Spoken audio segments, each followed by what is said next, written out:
Les amis, quoi qu'on puisse dire, il faut féliciter Alassane Ouattara et son gouvernement. Les gens vont tirer sur lui sur certains sujets, oui, mais ce qu'il fait, beaucoup de présidents africains ne sont pas capables de le faire.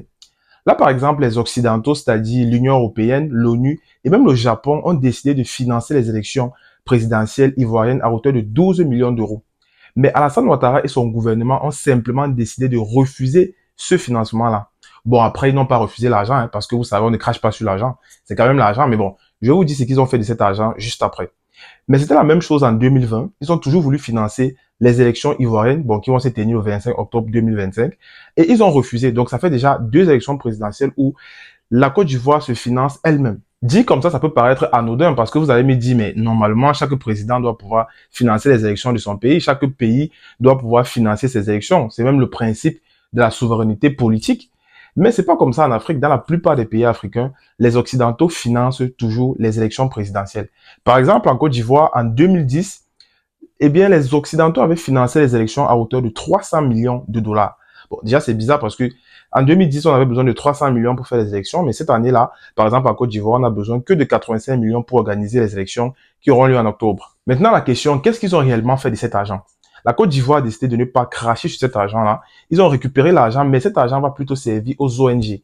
Donc, ils ont dit qu'ils vont organiser les élections présidentielles eux-mêmes.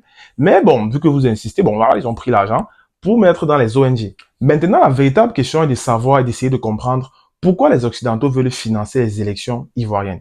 Pourquoi les Occidentaux veulent financer les élections en Afrique. Quand on sait qu'en France, par exemple, le taux de chômage est de 7%.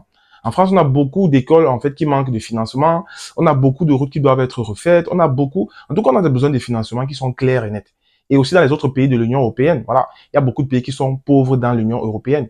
Mais pourquoi venir financer les élections ivoiriennes? Qu'est-ce que les Occidentaux ont à voir avec le président qui sera élu en Côte d'Ivoire? C'est la question que la jeunesse africaine doit se poser. Parce que c'est pas juste, en fait, de l'amitié ou bien de l'aide. Déjà qu'il n'y a pas d'amitié, il n'y a pas d'aide entre États. Donc, il faut comprendre que les ambitions et les enjeux sont ailleurs. Parce qu'après, lorsqu'il y aura des élections, lorsque la France va dire, je félicite tel pays, je ne félicite pas tel pays, j'envoie mes militaires dans tel pays, on va se demander, mais de quel droit ils se mettent en fait? Pourquoi ils font ce genre de choses-là? Mais bien, c'est parce qu'ils financent. Celui qui finance, en fait, celui qui vous finance, c'est celui qui vous commande. C'est vrai que pour l'heure, on ne connaît pas encore la position d'Alassane Ouattara, donc on ne sait pas encore s'il va se présenter aux élections ou pas. Bon, ça aussi, c'est assez drôle quand même, parce que là, on est déjà très proche des élections, et pour le moment, on ne sait toujours pas s'il sera candidat ou pas. Mais c'est vrai que la plupart des candidats de l'opposition, dont tels que Laurent Gbagbo, Blé Koudé ou bien Tidjane Cham, sont simplement hors jeu, donc ils sont hors course pour ces élections-là. Mais sur ce point, je tenais quand même à féliciter le président Alassane Ouattara et son gouvernement parce que c'est très important vraiment de préserver cette souveraineté politique, économique pour les États africains. Donc les amis, dans l'espace commentaire, dites-moi ce que vous pensez. Est-ce que la Côte d'Ivoire devrait recevoir de l'argent? Et d'après vous, pourquoi les puissances internationales veulent financer les élections en Côte d'Ivoire et en Afrique de manière générale?